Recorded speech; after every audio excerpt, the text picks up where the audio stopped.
Действующее законодательство обязывает свидетелей, потерпевших давать правдивые показания. За нарушение данной обязанности предусмотрена уголовная ответственность, поскольку искажение правды в показаниях может повлечь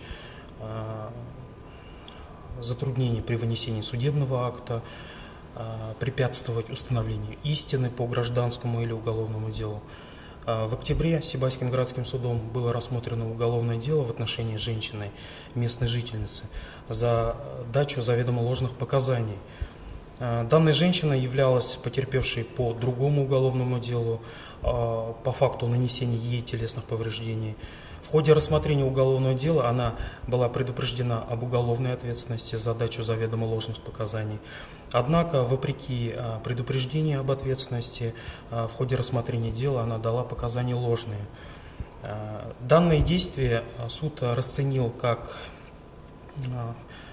преступление по части 1 статьи 307 Уголовного кодекса Российской Федерации, и приговором суда ей было назначено наказание в виде штрафа.